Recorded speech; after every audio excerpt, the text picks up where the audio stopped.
Isa pong magandang umaga muli sa inyo mga kapatid sa Panginoon. Narito na naman po tayo upang tayo mag-aral ng salita ng Panginoon sa umagang ito. Ngunit bago po tayo dumako po sa pag-aaral ng salita ng ating Panginoon, ay tayo po ay manalangin. Amang Diyos na banal na makapangyarihan sa lahat, muli po kami nagpupuri, nagpapasalamat sa inyo pong kadakilaan. Kami po ay nagpapasalamat, Panginoon, sa patuloy niyong gabay sa bawat isa sa amin. Muli kami, Panginoon, sa araw na ito ay mag-aaral ng iyong salita. Hiling po namin ang iyong Santong Espiritu na siyang patuloy gumabay, tumuro. O Panginoon, tumimon sa aming mga puso at makapamuhay po namin ito. Pagpalain mo ang bawat isa na makikinig ng iyong salita. Ito po ang dalangin sa pangalan ni Jesus. Amen. Muli, mga kapatid, nagpapasalamat po ako sa Panginoon sapagkat binigyan na naman niya po tayo ng pagkakataon upang ibahagi ang salita niya, upang maging gabay po natin ito sa pang-araw-araw. Purihin Panginoon at sa kanyang mga salita ay may naroon po akong verse na babasahin sa umagang ito sa Mateo 6:27. Ganito po ang kanyang pagkasabi, at alin sa inyong mga pagkabalisa ay magkakaragdag ng isang siko sa sukat ng kanyang buhay. Siko, ibig sabihin po ay marami rin pong ibig sabihin yan. Pwede pong isang minuto o anumang bagay na pwede ba nating mapatagal ang ating buhay dahil sa ating pagkabalisa. Amen. May liligtas ba tayo ng kabalisahan? Saan po ba tayo dapat mabalisa? Karamihan, pinansyal, health, o sa trabaho, sa pamilya, o sa sitwasyon ngayon ay lagi po tayo nababalisa.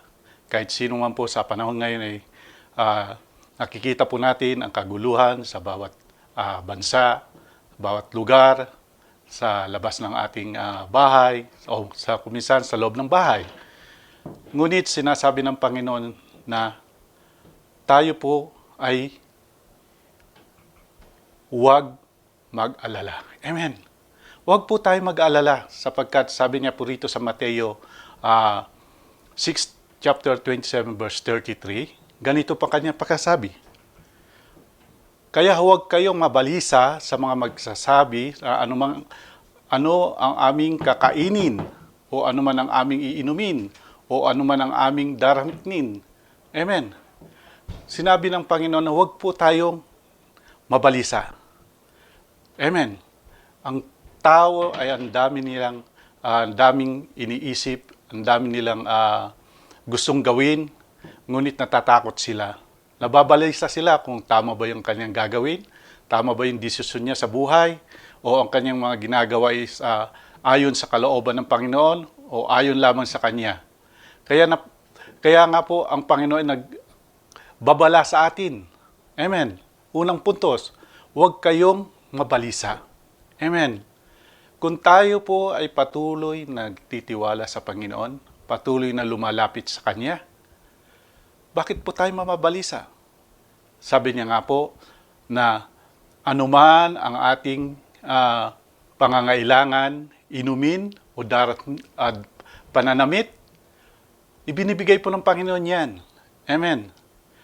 Hindi pa man natin hinihiling sa Panginoon, ibinibigay niya na ito. Amen. Ngunit ang gusto ng Diyos ay talastasin natin ang kanyang kalooban upang maunawaan natin kung ano ang gusto ng Diyos sa atin. At alam ng Diyos kung ano ang kailangan natin.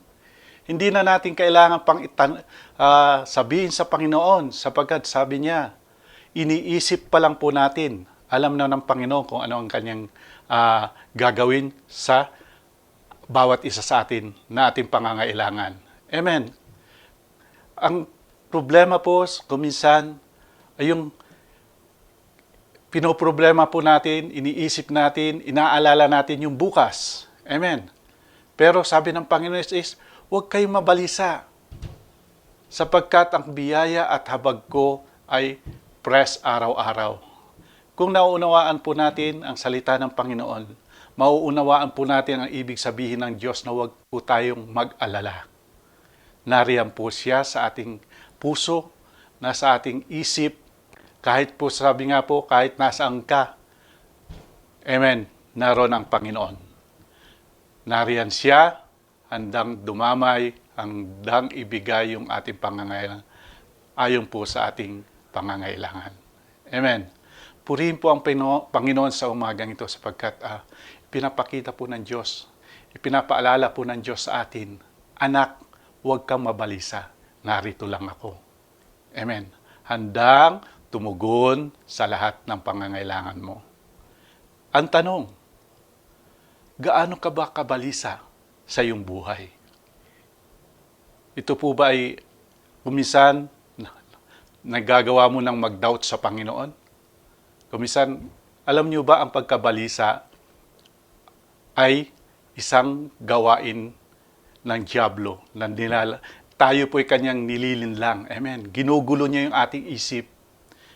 Amen. Kung ano po yung ating gagawin kinabukasan. Pero ang sabi ng Panginoon, araw-araw ang biyaya ng Diyos. Amen. Bigay ng Diyos araw-araw. Pagkagising mo sa umaga, isang magandang umaga ang haharap sa iyo. Sapagkat alam ng Panginoon na uunahin mo siya sa umagang yun. Sapagkat kung ang una mong unahin, ang presensya ng Diyos, ang kaluwalhatian ng Diyos, wala sa isip mo ang mag-alinlangan, mabalisa, mamumroblema, sapagkat paggising mo pa lang, iniaalay mo na sa Panginoon, Panginoon, ang araw na ito ay para sa iyo. Ibinibigay ko sa iyo, ikaw, Panginoon, ang siyang gumabay sa akin. Dahil sa iyo, narito ako at tutugunin mo ang aking pangangailangan. Amen. Paano ka pa mabalisa kung ang Panginoon ay nasa iyong katabi? Amen. Hindi lang po yun. Ito po, sa Mateo 6:32, sapagkat ang lahat ng bagay na ito ay siyang pinaghahanap ng mga Gentile. Yamang talastasin ng inyong Ama ang kalangitan na kinakailangan ninyo sa lahat ng bagay na ito. Amen. Purihin ng Diyos. Ang sabi ng Panginoon is, talastasin natin. Talastasin ng Diyos lahat. Amen. Yamang po naman na tayo po'y patuloy na lumalapit sa Panginoon. Hinahanap ng mga tao ang mga bagay kung minsan ay wala. Pero sabi nga po, talastasin po natin ang kalooban ng Diyos. Ano po ba dapat nating gawin para po nating malaman kung ano po yung gusto ng Diyos sa atin? Kung ano ang hinahanap ng Diyos sa atin? Aminin pa mo natin sa hindi, madalas po tayo nagkukulang. Amen. Ako po, inaamin ko po, nagkukulang ako sa prayer. Amen.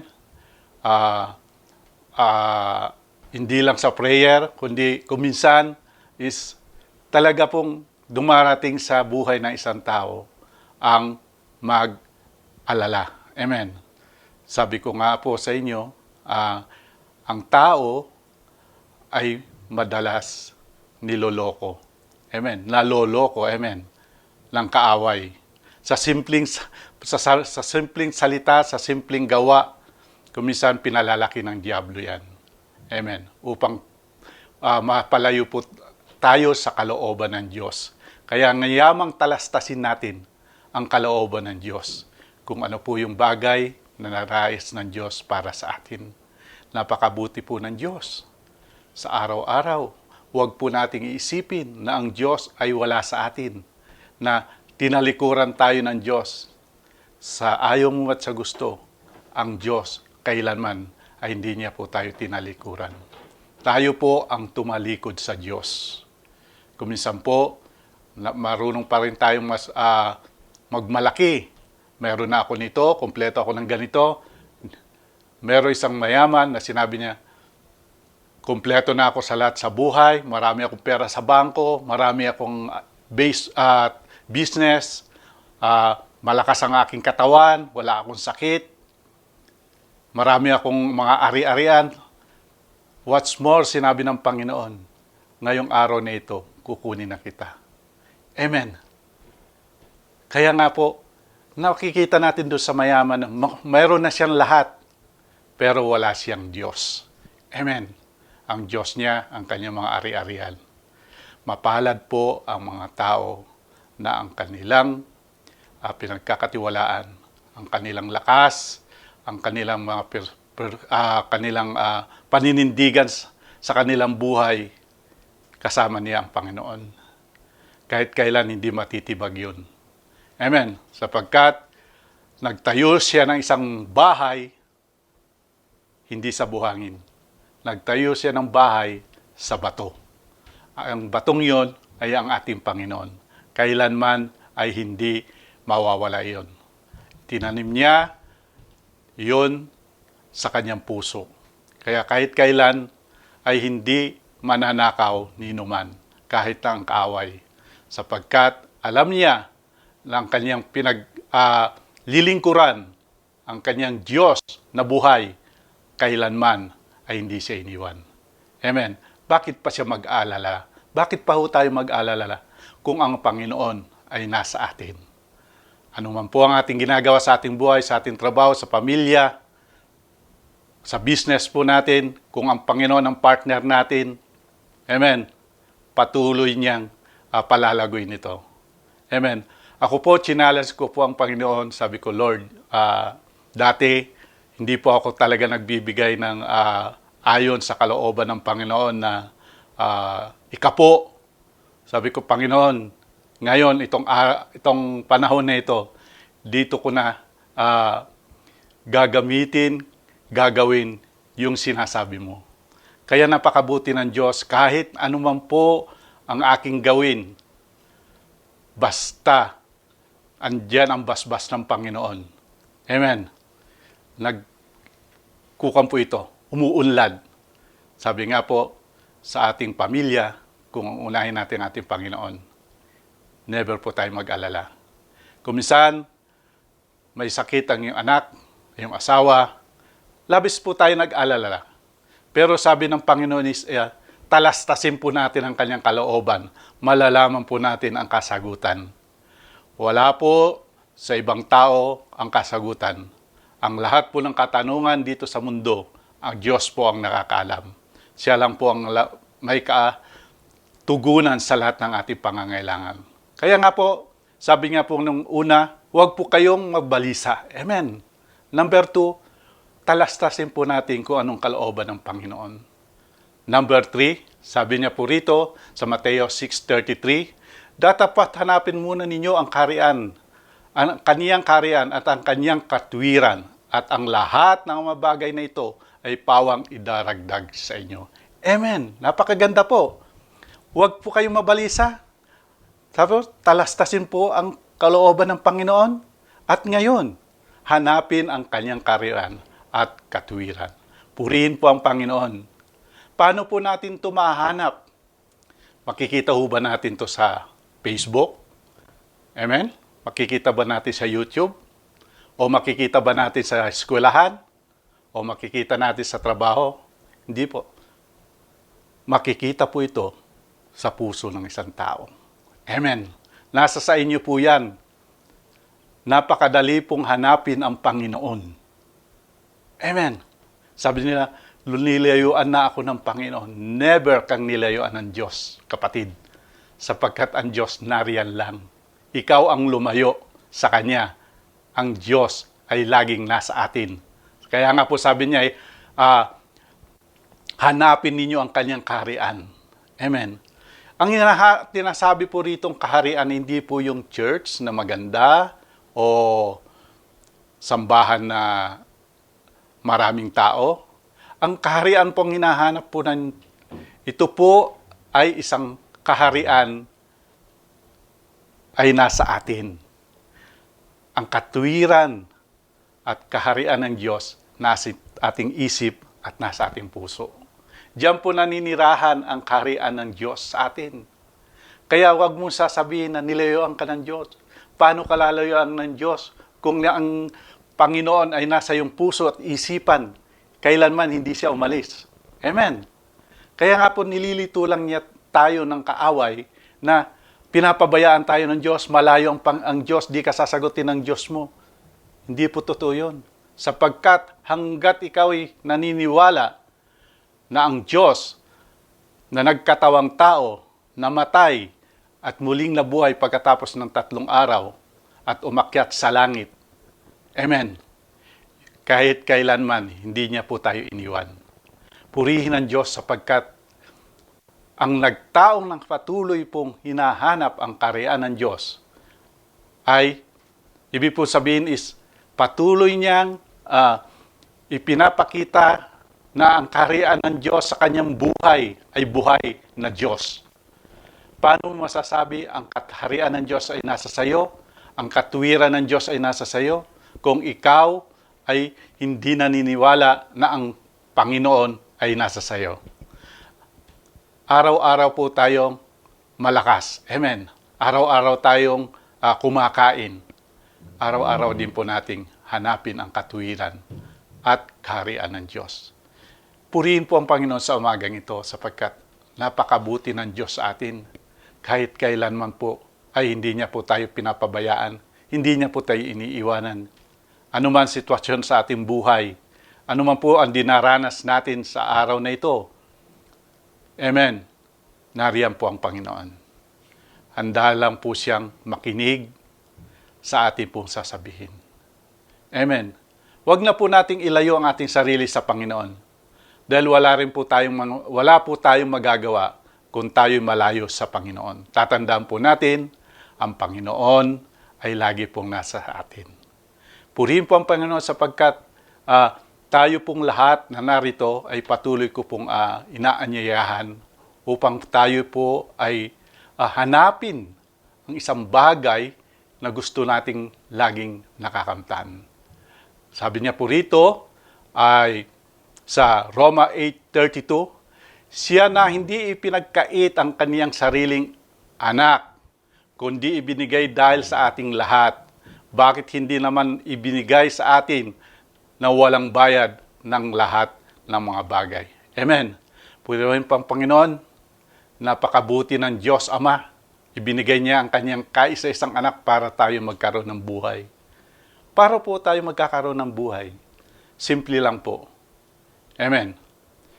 Kailangan lang po natin na tanggapin ang Panginoon bilang siya ay ating Panginoon at sariling tagapagligtas. Paano po natin magagawa ito?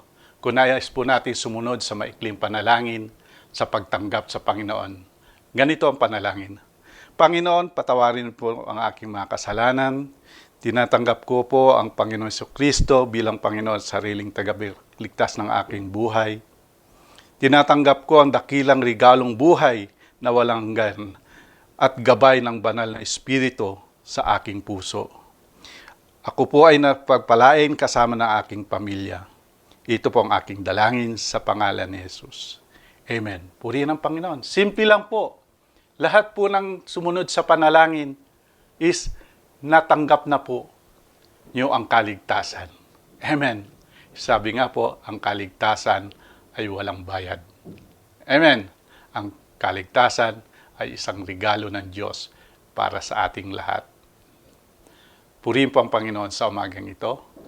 Naway, pagpalain ang bawat isa, na huwag po tayong mabalisa, huwag po tayong mag-alala, sapagkat ang Diyos ay, sabi niya, huwag po tayong mabalisa. Amen. Kaya nga po, sa oras na ito ay huwag kayong mag-alala, huwag magbalisa, talastasin niyo ng lahat, hanapin ang kanyang kaharian at katuwiran. Purihin ang Panginoon sa umagang ito. Pagpalain po ang bawat isa na nakikinig. Purihin ang Diyos at tayo po'y manalangin. Amang Diyos na banal na makapangyarihan sa lahat, salamat muli Panginoon. Tinuruan mo kaming huwag mag-alala sapagkat alam namin nariyan ka, O Lord God, sa kasama ng iyong Santong Espiritu na siyang patuloy na gumagabay sa amin, O Lord. Purihin, Panginoon, ang iyong mga salitang amin pong napag-aralan ngayon sa Roma, Panginoon. O Lord God, salamat, Panginoon, at talastasin namin ang iyong kalooban. Hanapin ang kaharian mo, Panginoon, at katwiran. Salamat, Panginoon, sapagkat ikaw ang Diyos na banal. Ikaw ang Diyos na mapagpala, O Lord God. Higit sa lahat, ikaw ang Diyos ng kagalingan. Purihin po ang Panginoon, purihin po kayo, Panginoon, sa umagang ito. Ang inyong pong kaluwalhatian, karangalan, ay amin pong ibinabalik sa inyo. Ito po aming dalangin sa pangalan ni Jesus. Amen.